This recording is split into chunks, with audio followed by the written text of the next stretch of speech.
NATO के वो दो फैसले जिससे यूरोप में मचेगी तबाही। पुतिन ने तैयार कर ली वॉर थ्योरी। अगस्त में रूस यूक्रेन खात्मे का ऑपरेशन करेगा शुरू। नमस्कार, आप देख रहे हैं न्यूज़ 18 का डिजिटल प्लेटफॉर्म और मैं हूं आपके साथ श्रुति श्रीवास्तव। यूरोप में समीकरण बदल रहे हैं। पुतिन आक्रोशित हैं क्योंकि नाटो के तेवर आक्रामक हैं। नाटो फ्रंट फुट पर आने की तैयारी में है। नाटो के दो कदम ऐसे हैं जिनसे यूरोप में विध्वंस मच सकता है। नाटो ने यूक्रेन को लॉन्ग रेंज हथियार सप्लाई करने वाला है। साथ ही रूस के पास पड़ने वाले सैन्य ठिकानों पर परमाणु हथियारों की तैनाती करने जा रहा है। नाटो के इन दो फैसलों से क्रेमलिन में खलबली मच गई है। पुतिन ने सिक्योरिटी काउंसिल की आपात बैठक की, नाटो से टकराने का ब्लूप्रिंट तैयार किया। अब रूस 4 फ्रंट पर बड़ी तैनाती कर रहा है। अपने न्यूक्लियर हथियारों के साथ युद्धाभ्यास कर रहा है, जिससे युद्ध की स्थिति में दुनिया के किसी भी कोने में परमाणु विस्फोट कर सके। अब रूस की वॉर ड्रिल से नाटो में हड़कंप मच गया है। जमीन और आसमान से हमले के बाद अब समंदर से हमले की बारी है और इसके लिए रूस बड़ी तैयारी कर रहा है। रूस ने दिन भी चुना है ऐसा जिससे पूरी दुनिया देख ले कि रूस थल नभ के बाद जल से भी कितने बड़े हमले कर सकता है। रूस एक साथ 4 फ्रंट पर युद्धाभ्यास कर रहा है और उसने अपने सबसे ताकतवर वॉरशिप समंदर में उतार दिए हैं। रूस ने इस बार अपनी सभी न्यूक्लियर सबमरीन चक्रव्यूह तैयार करने के लिए भेजी है। साथ ही बॉम्बर्स के नाटो देशों को धमकाया जा रहा है। सिर्फ इतना ही नहीं, रूस ने संकेत भी दिया है कि वो हर परिस्थिति के लिए तैयार है। अलास्का में रूसी बॉम्बर ने उड़ान भरी, जबकि कर्नाटक आर्कटिक में उसने ड्रिल शुरू की और इसी तरह बाल्टिक में उसने कैलिनिनग्राद के पास सुरक्षा घेरा बना लिया। साथ ही कैस्पियन सागर में ईरान के साथ वॉर ड्रिल कर चुका है। यानी जल थल नभ में एक साथ रूसी ड्रिल कर रहा है, जो सीधे तौर पर नाटो को चैलेंज है।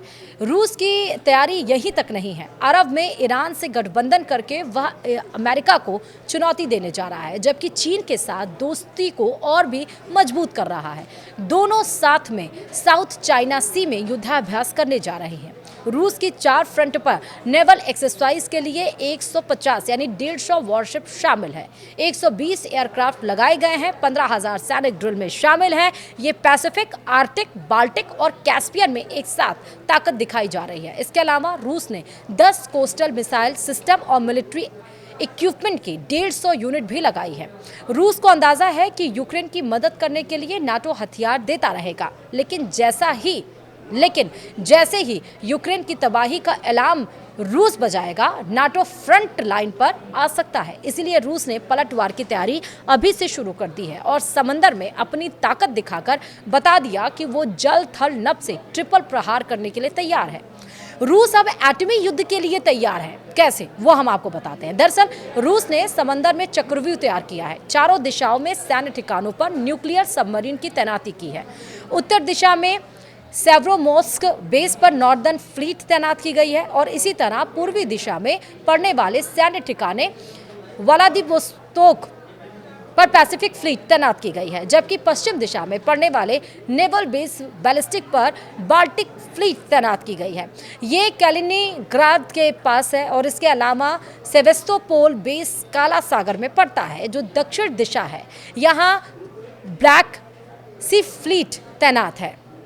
कुल मिलाकर चारों दिशाओं में रूस ने मजबूत घेराबंदी की है, जिससे रूस का एक सुरक्षा घेरा तैयार हो गया। रूस का पूरा फोकस लॉन्ग रेंज हथियारों पर है, इसलिए रूस ने ICBM का प्रोडक्शन बढ़ा दिया है। इसके अलावा रूस सबमरीन की संख्या भी बढ़ा रहा है। 6 साल पहले रूस ने इस प्रोजेक्ट पर काम करना शुरू किया था। हाल ही में पुतिन एक बोरई क्लास की न्यूक्लियर सबमरीन भी लॉन्च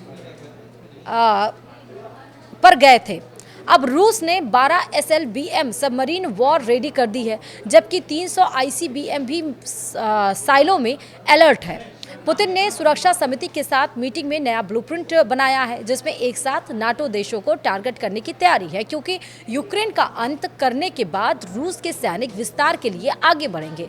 इससे नाटो देशों से टकराव होना तय माना जा रहा है। जो देश रूस की नेवल एक्सरसाइज से बौखला रहे हैं, उनके नाम America, Britain, France, Germany, Poland, Denmark, Finland, Sweden और तीनों बाल्टिक देश यानी कि लिथुआनिया, लातविया और एस्टोनिया है।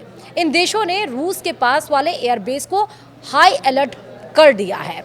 अब अमेरिका वहां परमाणु हथियार भी तैनात करने जा रहा है, लेकिन उससे पहले ही पुतिन ने न्यूक्लियर सबमरीन को वॉर ड्रिल में शामिल करके सीधा संदेश दे दिया। रूस अब एटमी युद्ध के लिए तैयार है। रूस के राष्ट्रपति व्लादिमीर पुतिन का कहना है कि आज के वक्त में समुद्री ताकत सुरक्षा के लिए बेहद जरूरी है। ऐसे में हमारी नेवल फोर्स का रोल काफी बड़ा है। हम इस दिशा में तेजी से आगे बढ़ रहे हैं। वहीं अब आपको बताते हैं, और ये सवाल भी उठ रहा है कि रूस के टारगेट पर अगला देश आखिर कौन है। तो रूस के आक्रामक तेवर देखते हुए नाटो देशों में हड़कंप मच गया है, क्योंकि ये तय है कि अगस्त में रूस यूक्रेन खात्मे का ऑपरेशन शुरू करने जा रहा है। नाटो देशों में खलबली इसको लेकर मची हुई है। रूस के टारगेट पर अगला देश कौन होगा। रूस समंदर के जरिए नाटो देशों पर पलटवार की तैयारी में है और इसके लिए नेवल बेस पर अपनी सबसे घातक सबमरीन लगाई गई है। पहली विध्वंसक सबमरीन यासेन एम है, जो परमाणु अटैक कर सकती है और इसकी रेंज 2500 किलोमीटर है। इसके अलावा बोरई ए एक बैलिस्टिक मिसाइल सबमरीन है जिसकी रेंज 10,000 किलोमीटर है। यह रूस की सबसे हाईटेक पनडुब्बी है। तीसरे नंबर पर ऑस्कर 2 गाइडेड मिसाइल सबमरीन है। इसकी रेंज 2500 किलोमीटर है। चौथे स्थान पर रोस्टोव ऑन डॉन एक डीजल इलेक्ट्रिक अटैक सबमरीन है और इसकी रेंज 3500 किलोमीटर है, जबकि डेल्टा 4 बैलिस्टिक मिसाइल सबमरीन ये रूस की सबसे पुरानी पनडुब्बी है और इसकी रेंज 8300 किलोमीटर है। 4 फ्रंट पर ड्रिल के अलावा रूस ने काला सागर में जंगी बेड़ा तैनात कर दिया है और दरअसल रूस काला सागर रूट को पूरी तरह ब्लॉक कर देना चाहता है। इसीलिए यूक्रेन के ओडेसा पोर्ट को पूरी तरह से तबाह करने की तैयारी है और आज रात रूस बड़ा हमला भी कर सकता है, यानी कि 28 जुलाई को। 2 मोर्चों पर रूस के टारगेट है। एक तरफ डोनेट्स्क से आगे रूसी सेना बढ़ रही है और सूमी से कीव की तरफ कूच करने की तैयारी है। तो सूमी में भीषण युद्ध चल रहा है और ओडेसा भी एपिसेंटर बना हुआ है, जहां से रूस के सेवेस्तोपोल बेस पर हमले किए जा रहे हैं, जबकि रूस ने एक दिन पहले ही ओडेसा में भारी तबाही मचाई है। दरअसल रूस लगातार नाटो देशों को ये मैसेज दे रहा है कि यूक्रेन युद्ध में नाटो शामिल नहीं हो, नहीं तो रूस नाटो पर भी हमला कर सकता है। लेकिन नाटो ने यूक्रेन को खुलेआम हथियार भेजकर अपने इरादे जाहिर कर दिया। अब अमेरिका भी सैन्य मदद फिर से कर रहा है। इससे क्रेमलिन बौखला गया है, यानी युद्ध की सुई अब यूक्रेन से नाटो की तरफ घूम रही है। ये यूरोप में एटमी विनाश के संकेत हैं। वीडियो में इतना ही। नमस्कार।